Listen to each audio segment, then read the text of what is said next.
안녕하세요. 캔들피그의 이런저런 시간입니다. 최근에 격려를 해주시는 분들이 많아져서 많은 힘이 되고 있습니다. 그중에는 강의 잘 봤다고 이야기해 주시는 분도 계시는데 말씀은 참 감사한데 저희 방송은 굳이 따지자면 강의 영상은 아니고요. 정보 공유하는 영상 정도로 생각하시면 될 것 같습니다. 그렇다고 절대 내용을 대충 만들지는 않습니다. 어떻게 하면 쉽게 많은 내용을 전달할까 항상 고민을 합니다. 어쨌든 구독자 여러분들 감사합니다.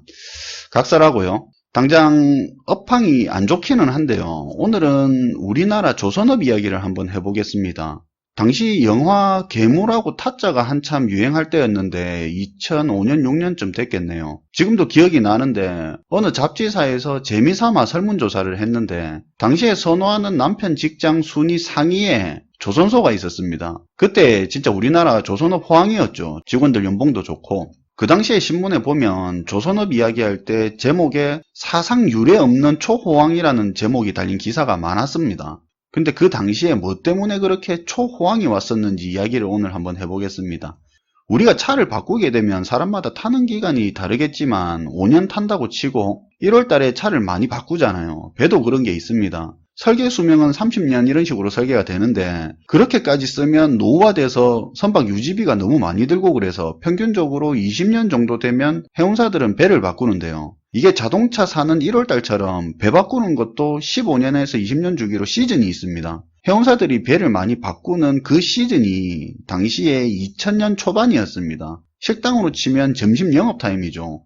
근데 여기서 더 큰 호재가 하나 생기는데요. 2002년도에 중국이 WTO의 정식 회원국이 되고 관세도 엄청나게 낮추면서 세계 무역량이 미친 듯이 증가하게 됩니다. 쉽게 말해서 화물 실어 나르는 배가 엄청나게 많이 필요하게 된 겁니다. 기억하시겠지만 중국이 당시에 세계의 공장이라는 별명까지 생겼었잖아요. 이 글로벌 무역량 폭증이 우리 조선업 호황에 엄청 큰 역할을 했습니다. 아까 말했던 점심 영업하는 식당 옆에 사람 복작복작거리는 시장까지 들어선 게 되는 겁니다. 그 여세를 몰아서 2003년도에는 기술력하고 가격 경쟁력을 무기로 수주량 기준으로 글로벌 조선업 1위였던 일본까지 제끼고 조선업 1위 국가가 됐습니다. 이렇게 조선업이 잘 들어가고 있는데 잘 되는 놈 또 더 잘 된다고 또 호재가 생깁니다. 우리 예전에 태안 앞바다 기름 유출 사고 기억하시죠? 그때가 2007년도였거든요. 이 사고 전에도 세계적으로 유조선 기름 유출 사고가 문제가 많이 됐었습니다.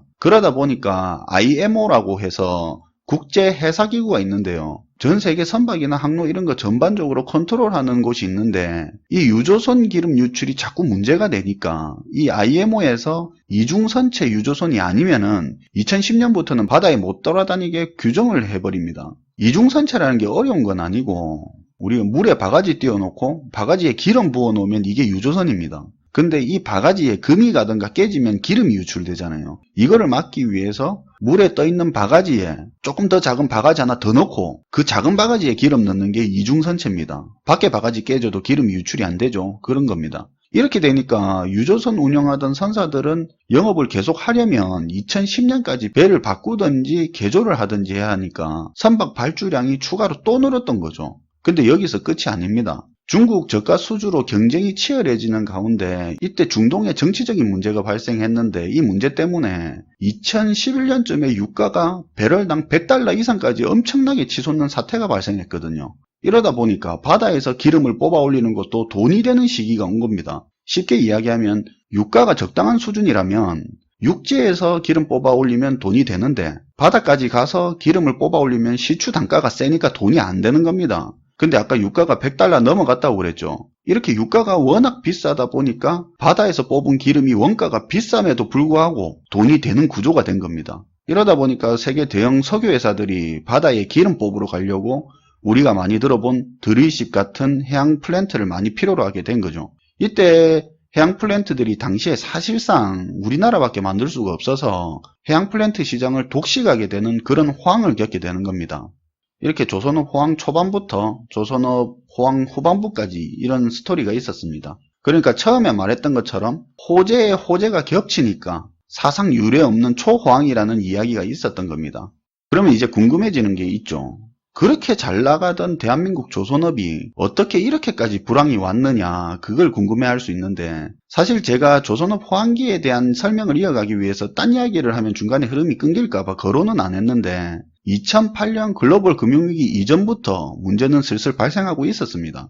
2000년대 초반에 조선업 세계 1위도 차지하고 화물선, 유조선, 컨테이너선 같은 상선, 이런 상선을 엄청 잘 만들어내고 있는 중에 중국 조선소들이 정부 지원으로 엄청나게 생겨나게 된 겁니다. 일반 상선, 유조선, 화물선 같은 거 아까 말했죠. 이 일반 상선 같은 경우는 높은 기술력이 필요한 게 아니라서 중국 조선소들이 초저가 물량 공세로 인건비도 싸고 하니까 이 상선 시장에서 순식간에 시장 점유율을 올리다가 급기야는 2007년도에 수주 잔량 기준으로 1위를 뺏기기도 했습니다. 이 중국 선박 가격에 대응하려다 보니까 국내 조선소들도 택도 아닌 가격으로 저가 수주를 하게 되는 겁니다. 이해는 할 수 있죠. 조선소라는 게 대규모 설비에 대규모 인력이 필요한 산업이다 보니까 고정 비용이 엄청나잖아요. 당장이라도 싸게 수주를 받아서 회사를 유지해야 되니까 저가로 수주를 받았겠죠.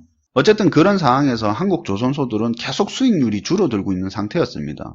근데 여기서 여러분들이 잘 아는 문제가 하나 발생합니다. 2008년 글로벌 금융위기, 이것 때문에 무역량도 확 줄어버리고 회원사 입장에서는 사실 미래를 내다보고 배를 발주하는 건데 상황이 이러니까 새 선박 구입할 상황도 아니고 당장 가지고 있는 배를 돌리는 것도 버거운 상황이 생긴 거죠.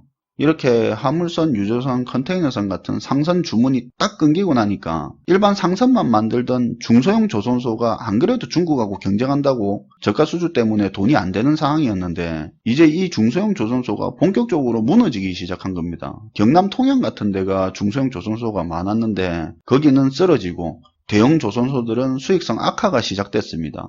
그 와중에 아까 말했다시피 2011년도쯤에 중동에 문제가 생겨서 유가가 급등했다고 했잖아요. 그것 때문에 바다에 기름 뽑아 올리는 것도 돈이 되는 시기가 와서 석유 회사들이 해양 플랜트 수요가 생기게 됐다고 이야기를 했었습니다.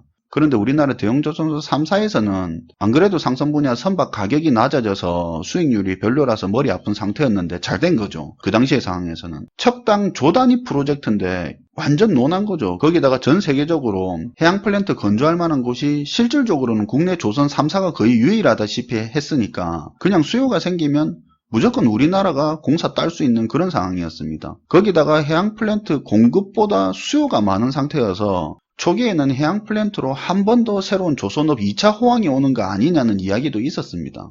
근데 웬걸 문제가 상선 분야 수주 가뭄이 문제가 아니라 이 장밋빛 해양 플랜트 사업이 나중에 우리나라 조선업의 핵펀치로 날아오게 됩니다. 당시 석유 회사들은 한국에 해양 플랜트 공사를 줄 수밖에 없는 상황이었고 대형 조선소 3사 입장에서는 자기들끼리만 경쟁하는 데다가 엄청난 수익도 나니까 딴 회사에 공사 안 뺏기려고 자기가 생산할 수 있는 능력 이상으로 무조건 수주부터 엄청나게 받기 시작하는 겁니다. 실제로 해양 플랜트 공사를 이 대형 조선사 3사 간에 서로 계약을 가져가려고 싸우다 보니까 지금 생각해보면 정말 아쉽게도 충분히 제값 받고 계약할 수 있는 계약들도 결국에는 자기들끼리 싸우다가 제살 깎아먹기식 저가 수주 전쟁이 되어버렸습니다. 거기다가 대형 조선소 3사 전부 능력 이상으로 과도하게 수주를 받다 보니까 인력 수급 문제가 발생하고 그러다 보니까 공사가 지연돼서 공사 지연 배상금을 계속 물어내게 되고 이게 우리가 생각하는 금액보다 엄청 큽니다. 그리고 인력 부족 때문에 기존 인력 인건비까지 크게 올라서 수익성 악화가 걷잡을 수 없을 만큼 심하게 돼버린 겁니다.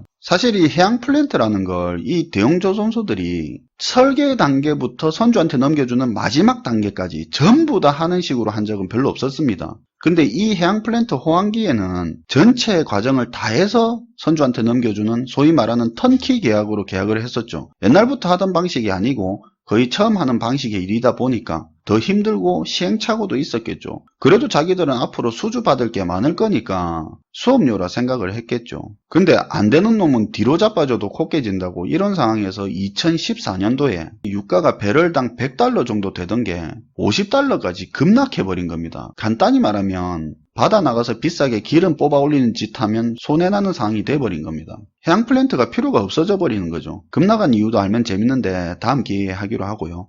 어쨌든 조선소 입장에서 완전 똥된 상황이 돼버린 겁니다. 계속 고유가의 해양 플랜트 산업이 계속 될 수만 있었다면 처음에는 힘들고 손해보는 거라도 수업료라 생각하고 차근차근 인력도 늘려가고 기술도 올리고 조선소끼리 저가수주 경쟁도 줄여가면서 수익성 서서히 높일 수 있었을 텐데 이거 갑자기 해양플랜트 산업 투자만 하고 자리 잡기도 전에 딱 끝나버리니까 해양플랜트 하려고 엄청나게 늘렸던 인력이랑 시설들이 과잉인력, 과잉설비, 과잉투자가 돼버리는 겁니다. 그 결과로 천문학적인 막대한 손실이 나게 되는 거죠. 그때부터 대형 3사도 작살나게 된 겁니다. 전 세계적인 조선업 불황에도 유난히 한국 조선업이 힘든 이유가 과잉인력, 과잉설비, 과잉투자로 외형적 확장 위주 전략으로 가다가 조선업 산업 침체기가 온 지금 심한 구조조정을 겪고 있기 때문에 다른 나라보다 더 힘든 겁니다. 지금 생각해보면 그 당시 새로운 희망이라고 생각했던 해양플랜트가 따지고 보면 마시면 안 되는 독배가 돼버린 케이스죠. 이 이후로 지금까지 대형 3사는 계속 뼈아픈 구조조정을 하면서 몸집을 줄여가고 있고요. 중소형 조선소는 망하거나 블록공장 아니면 배수리하는 수리조선소로 연명을 하면서 다시 올 그날을 기다리고 있습니다.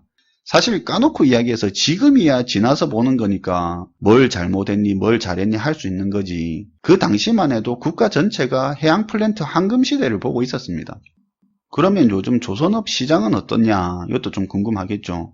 일단 조선업 시황 자체는 2017년 이후로 조선업 시황이 개선되고 있는 거는 맞는데 아직은 2010년도 초반에 비하면 수주량은 그때 한 반 정도밖에 안 된다고 합니다. 해양플랜트 같은 건 아니고요. 그냥 선박 기준입니다. 그리고 2023년쯤에 선박 교체 시즌이 올 것으로 시장에서는 예상하고 있는 것 같습니다. 2000년대 초반이 선박 교체 시즌이었다고 했으니까 20년 지난 그때 정도가 되는 걸로 예상하고 있는 것 같네요. 아까 말했던 식당 점심 영업 타임이 2023년 정도로 보고 있는 겁니다.